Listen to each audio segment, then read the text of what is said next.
एक बार एक बहुत बड़ा नेता एक साधु के छोटे से आश्रम में गया। वह साधु के बारे में बहुत सुना था, तो उसके मन में आया कि मैं एक बार जाकर देखता हूँ कि लोग उनकी इतनी तारीफ क्यों करते हैं। जब वह आश्रम में गया तो वहाँ पर एक छोटा सा कमरा था, जहाँ पर एक कालीन बिछा हुआ था। वहाँ पर कुछ लोग नीचे बैठे हुए थे और कुछ साधु जी के सामने बैठे हुए थे। कुछ सवाल जवाब चल रहा था। वह नेता उस आश्रम में आया और उस नेता के साथ में 4 बॉडीगार्ड भी थे, और उसकी यह आदत थी कि जहाँ पर भी वह जाता था, लोग अपनी जगह से खड़े हो जाते थे और उसकी तरफ देखते थे, हाथ जोड़ते थे और सर झुकाते थे। लेकिन यहाँ पर ऐसा कुछ भी नहीं हुआ। साधु व्यस्त होने के कारण उसकी तरफ नहीं देखा।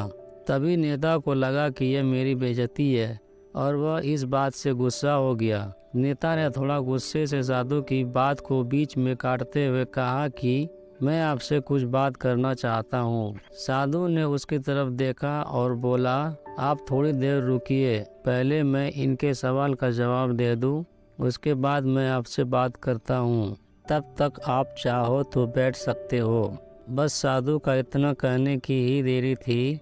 नेता का चेहरा गुस्से से लाल हो गया और फिर उसने अपना सारा गुस्सा उस साधु पर निकाल दिया। अभी तक तो वह नेता से बहुत तमीज से आप कहकर बात कर रहा था, लेकिन अब वह तू तड़ाक पर उतर आया। नेता ने उस साधु को कहा, तुझे पता नहीं है मैं कौन हूँ और तू किससे बात कर रहा है। साधु ने उसकी तरफ देखा और कहा, मुझे इससे कोई फर्क नहीं पड़ता है कि आप कौन हैं, लेकिन आप जो कोई भी है, अगर आप चाहते हैं कि मैं आपके सवाल का जवाब दूं या आपसे बात करूं, तो आपको कुछ देर रुकना होगा।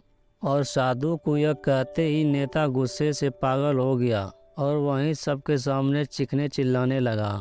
नेता ने कहा, अब मैं तुझे तेरी असली औकात दिखाऊंगा। तूने मुझसे पंगा लेके ठीक नहीं किया। तुझे पता भी है मैं तेरे बारे में क्या सोचता हूँ। साधु ने फिर से नेता की तरफ देखा और बड़े ही प्रेम से कहा कि मुझे इससे कोई फर्क नहीं पड़ता है कि आप मेरे बारे में क्या सोचते हैं। आप जो चाहे वो मेरे बारे में सोच सकते हैं। फिर नेता ने उसे कहा कि तू चाहे सुनना चाहता है या नहीं, लेकिन मैं तुझे यही सबके सामने बताऊंगा कि मैं तेरे बारे में क्या सोचता हूँ। तू कोई साधु नहीं है, तू एक बहुत ही घटिया इंसान है। तू एक ढोंगी है, पाखंडी है, और यहाँ पर जितने भी लोग बैठे हैं उन सबको बेवकूफ़ बना रहा है। तेरा बस एक ही मकसद है, इन लोगों के जेब में जितना भी पैसा है वह सब तेरे पास आ जाए। तू अपने फायदे के लिए इन लोगों का इस्तेमाल कर रहा है और अब मैं तुझे नहीं छोड़ने वाला हूँ। पूरी दुनिया के सामने तेरा पर्दाफाश करके रहूँगा। लेकिन उसके इतना बोलने के बाद भी हल्की सी मुस्कान उस साधु के चेहरे पर बनी रही। यह देखकर वह और भी तिलमिला गया। उसने कहा, अब बहुत हो गया, अब मैं यहाँ 1 मिनट भी नहीं रुकने वाला हूँ। लेकिन अभी भी तेरे पास मौका है। अगर मुझसे माफ़ी मांगनी है या मुझसे कुछ कहना है तो कह सकते हो। इतना सब होने के बाद भी साधु के चेहरे पे एक मुस्कान थी और वह बिल्कुल शांत था। और फिर उन्होंने अपनी आंखें बंद करी और फिर साधु ने अपनी आंखें खोली, हाथ जोड़े और कहा कि मुझे आपसे कोई गिला शिकवा नहीं है। आपके लिए मेरे मन में कोई भी गलत ख्याल नहीं है। जो भी मेरे बारे में आपने कहा वो आपकी अपनी सोच थी, तो मुझे आप में कोई भी बुराई नजर नहीं आती है। मुझे आप बहुत ही भले इंसान लग रहे हैं। और साधु के इतना कहते ही नेताजी का दिमाग 7वें आसमान पर पहुंच गया। उसके चेहरे पर एक अजीब सी खुशी थी, क्योंकि उस साधु ने वही कहा जो बाकी सब लोग उस नेता को कहते थे। और वह खुशी खुशी उस आश्रम से अपने घर की तरफ चल गया और जाके अपने पिताजी के साथ बैठ गया। उसके पिताजी ध्यान में थे। उन्होंने पूरी जिंदगी सिर्फ लोगों की सेवा करी और बदले में कुछ भी उम्मीद नहीं किया। तो थोड़ी देर बाद जब उन्होंने अपनी आंखें खोली और देखा अपने बेटे को अपने साथ बैठे हुए, तो उनके बेटे के चेहरे पर आज एक अजीब सी खुशी थी, तो आज से पहले उन्होंने कभी नहीं देखी थी। फिर उसने एक एक करके सब कुछ बताया कि आज क्या हुआ, किस तरह से वह आश्रम गया और वहाँ पर क्या हुआ, उसने क्या कहा और साधु जी ने क्या कहा।